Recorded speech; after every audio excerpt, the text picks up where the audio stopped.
엔진 여러 번 플란트 장비병 인터뷰 화제. 이유가 한 보이콧하려는 이유 알겠다. 9,000km 지옥눈만 골라 달린 K2. 외교부는 지난 10일 폴란드 바르샤바에서 제6차 한폴란드 경제공동위원회를 개최해 K2 전차 2차 계약 등 방위산업 협력 방안에 대해 논의했다고 11일 밝혔다. 우리 정부는 김이상 외교부 경제조정관이 야체크 톰차크 폴란드 경제개발기술부 차관이 수석대표로 나섰다. 김 조정관은 회의에서 양국이 배터리 및 방산 협력을 심화하고 에너지, 인프라, 우크라이나 재건 등 분야로도 협력을 확대하자고 강조했다. 특히 폴란드는 K2 전차 도입한 K방산의 큰 손으로 불리는 국가 중 하나다. 앞서 폴란드는 2022년 K2 전차 1000대를 도입하기로 우리 업체와 기본 계약을 맺었고 180대에 대한 1차 실행 계약이 체결된 상태다. 김 조정관은 폴란드와 한국 업체 사이에 추진되는 K2 전차 이행 계약의 신속한 체결을 요청했으며 잠수함 사업 등 추가적 방산 협력에 대해서도 협의했다고 외교부는 전했다. 야체크 톰차크 폴란드 경제개발기술부 차관은 앞으로도 경제공동회를 비롯한 고위급 교류가 지속해서 강화되길 기대한다고 언급했다. 양측은 수소경제, 과학기술 등 첨단 분야 성장 동력 확보를 위해서도 협력하기로 했다. 미 5일 게임 체인저, 마글 카운터펀치 개발 속도. 한은 장기계획, 심층기획 극초음속 미사일 요격체계. 최근 현대전의 게임 체인저라고 불리는 극초음속 미사일 개발뿐만 아니라 요격체계 개발에 대한 중요성도 커지고 있다. 특히 중국과 러시아가 개발한 극초음속 미사일을 경계해오던 미국은 지난달 일본과 극초음속 미사일의 활공단 개요격체계 공동 개발에 합의했다. 최근 북한도 극초음속 미사일 개발에 속도를 내고 있다. 우리 정부와 군의 대응에도 관심이 쏠린다.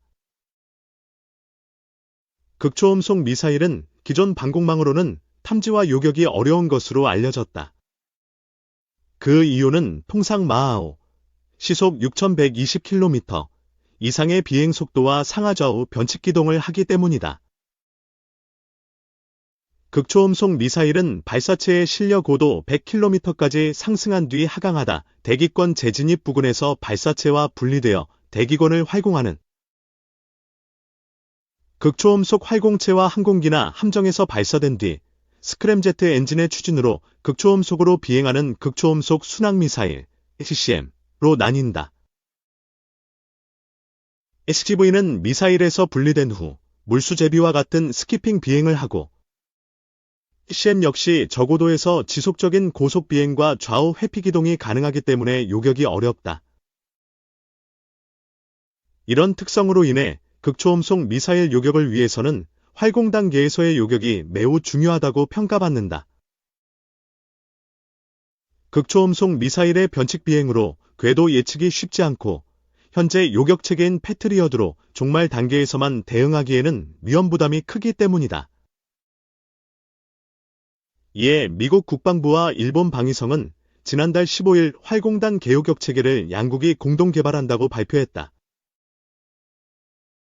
GPI는 날아오는 극초음속 미사일을 활공 단계에서 요격하는 미사일로 미 해군 이지스함에 탑재돼 수직 발사대를 통해 발사하게 될 것으로 보인다. 미국 미사일 방어청이 극초음속 미사일을 활공 단계에서 요격하는 기술을 제공하고 일본은 요격 미사일 발사체의 로켓 개발을 주도하기로 했다. 미국이 GPI 개발을 본격화한 것은 기존 무기체계만으로 극초음속 미사일에 대응하기엔 한계가 있다고 판단했기 때문으로 보인다. 권용수 국방대 명예교수는 미국은 원래 SM-6를 가지고 대응하려고 했는데 뭔가 미흡한 점이 있어 별도의 요격체계를 개발하게 된 것 같다며 특히 중국의 극초음속 미사일 둥펑 27이 2022년에 이미 실전 배치됐다고도 나오는데 미국이 상당히 우려하고 있는 것 같다고 분석했다. 지난해 유출된 미국 국방부 문건에 나온 중국의 둥펑 27은 당시 12분 동안 2100km 비행에 성공했다고 나왔다. 미국의 하와이, 알래스카까지도 겨냥한 미사일을 전력화하려는 것으로 보인다.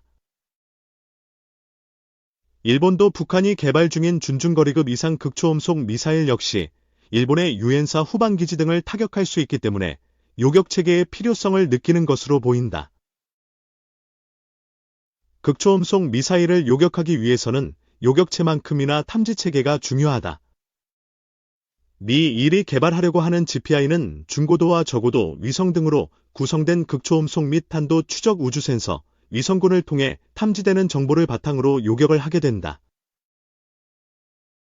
히페스스 사업은 미 국방부 산하 미사일 방어국이 2019년부터 진행하고 있으며 3단계로 나눠 각각 20개 중형 위성, 150개 위성, 1000개 위성이 투입돼 감시망을 형성한다.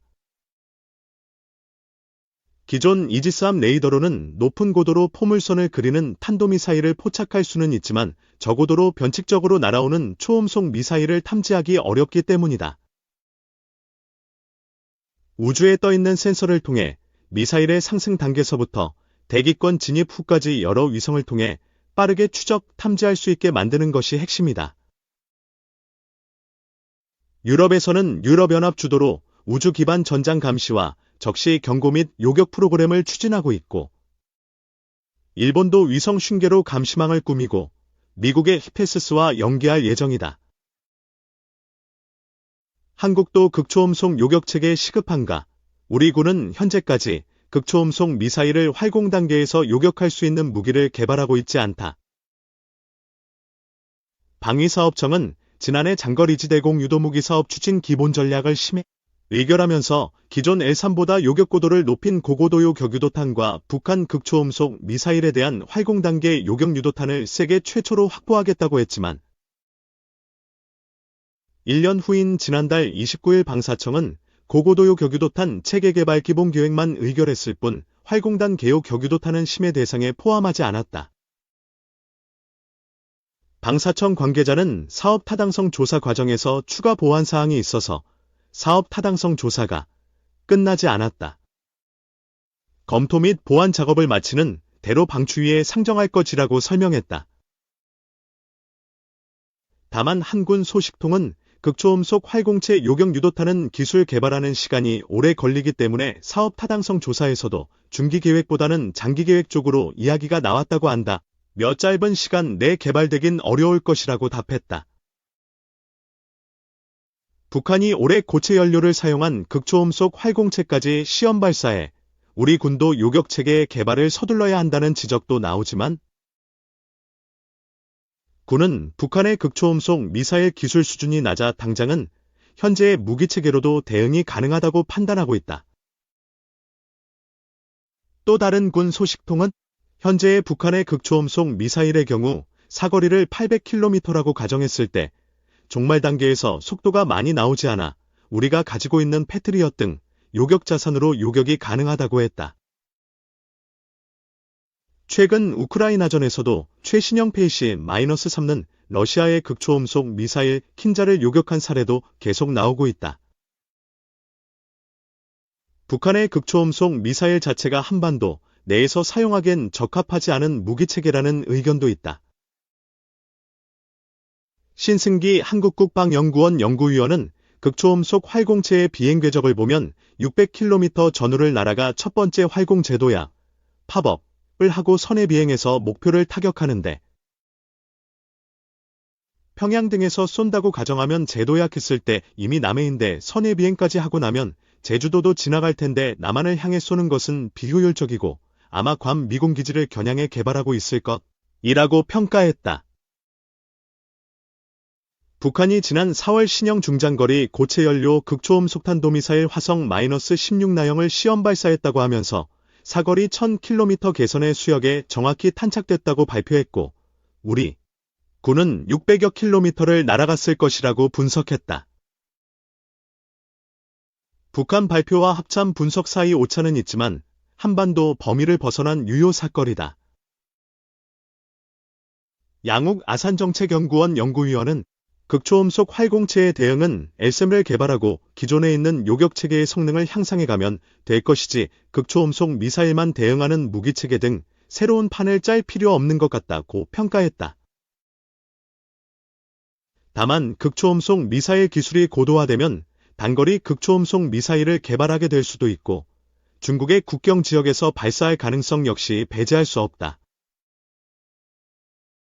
또한 현재 개발된 방어체계들은 종말 단계에서 변칙기동과 유도 능력이 제한되는 탄도미사일 및 항공기 요격을 목적으로 개발된 체계로서 종말 단계까지 고기동이 가능한 극초음속 미사일을 요격하기에 불안 요소가 있다. 정부와 군이 독자적인 요격체를 개발하려고 하고 실시간 탐지, 추격을 위한 조기경보 시스템의 중요성을 간과하고 있다는 의견도 나온다. 한국은 지난해부터 군 정찰위성을 띄우기 시작했지만 독자적으로는 미사일을 상승 단계서부터 탐지하고 실시간 추적하기에는 한계가 있다는 지적도 나온다.